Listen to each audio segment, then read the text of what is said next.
My takeaway in college football right now as the season sits, What do you got? I think there's only two teams in Tier 1. And I think the thing about Oregon being in the Tier 1 with Georgia and however people separate those two, I don't know. I think you can absolutely make the case for the Kirby Smart defensive Georgia pedigree. I think you could also flip it and say Oregon's clearly got the better quarterback and maybe more explosive weapons.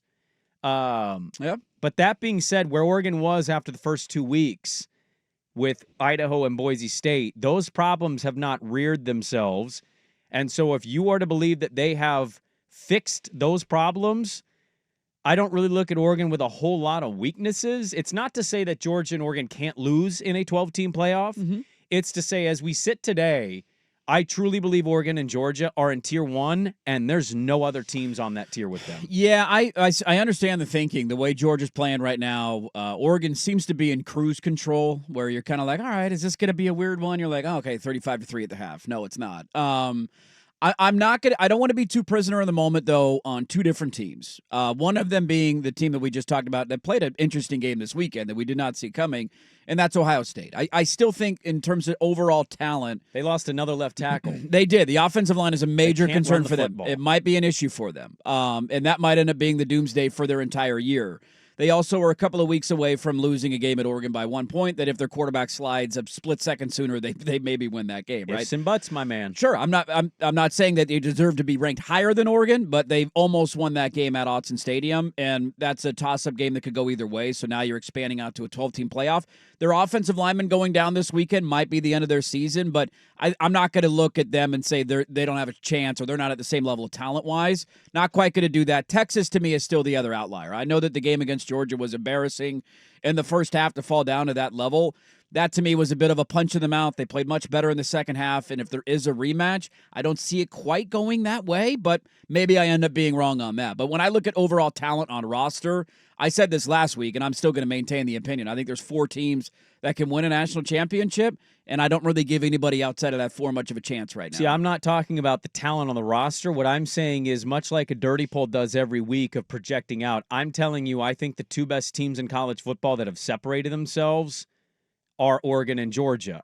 Stars certainly align for Ohio State in this regard. They've got more than Oregon. What if they go into Penn State and win by 17 this weekend? That'd be a good win. I don't think the world of Penn State. They probably should have lost this weekend to Wisconsin. Wisconsin threw the dumbest pick six I've ever seen in my life. Threw a terrible pick six. Yeah. They also didn't have a starting quarterback in the second half of the game. Sick-ass fake punt, though, Wisconsin ran that on was that. An awesome fake great. punt. That was awesome. Punters need to be making that decision more often. It's there almost every other punt. Just take off and run, baby. No, my point is it's not a comping of talent. I'm not saying Oregon and Georgia have more talent than Texas and Ohio State.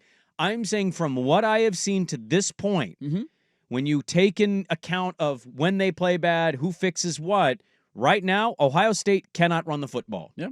They can't run the football. This weekend, they could not run the football. Yeah, and Nebraska just got 56 hung on them by Indiana.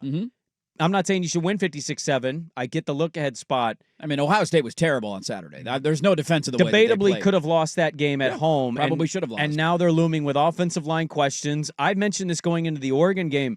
They didn't look all that mighty and impressive to me, even against the patsies of their schedule. And I've seen Texas. Texas was in a dogfight with Vanderbilt, and Texas got absolutely embarrassed at home by Georgia. Georgia might be better than Oregon.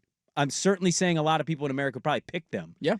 But I think Oregon and Georgia are on a tier by themselves right now. Yeah, I would love if that ends up being the case. I'm curious to see how this weekend goes for Ohio State. That's my biggest question. Huge weekend. Because if you tell me going in, and this is obviously hindsight, but you're coming off a bye, that doesn't always mean you're going to play good football. We always do that. Oh, they're coming off a bye. They're going to be fresh and ready to roll, and they're going to be angry off of a loss. Like, after Georgia lost the Alabama game in heartbreaking fashion, you remember their game the next week and who they played? They played Auburn at home. And it was a dogfight until the end of the third quarter, and they finally pulled away. And Auburn is not a good football team this year. So we always do that, like, oh, they're going to be angry, they're going to be pissed, they're going to go blow somebody out. Not usually the way that it works. And that was a perfect scenario, like, you're coming off a bye, so you're a little lazy, kind of been sitting on your butt for a week. You got Penn State looming. Your opponent just lost on the road 56-7, and so what's your mentality going into the game? And then all of a sudden you wake up and you're like, holy crap, we're in a dogfight here at the end of the third quarter. How did we find ourselves in this position? So that was an epitome of a trap-type situation for Ohio State. To your point, their offensive line might doom them. If they can't run the football efficiently, their season is over. That's Will Chip's Howard entire offense. is not good enough to win you games with his arm, and that has been their biggest weakness going into the season. It always has been, even though he was pretty damn good in Eugene. I actually think he's been okay. He can't. I don't think he can win them the title, but you have to have a run game. Have to be able to be balanced on offense. If they do it this weekend, I think they're right back there of saying, okay, that Penn State is not in that top tier in my mind. I think they've shown that for a couple of weeks in a row. Them almost losing and probably should have lost to USC, and USC is not a very good football team this year. Mm-hmm. So if Ohio State goes into Penn State and does what I think they're going to do this weekend, I think they deserve to be in that category. Texas, if you don't want to put them in there because of the way they lost to Georgia 2 weeks ago, that's totally fair.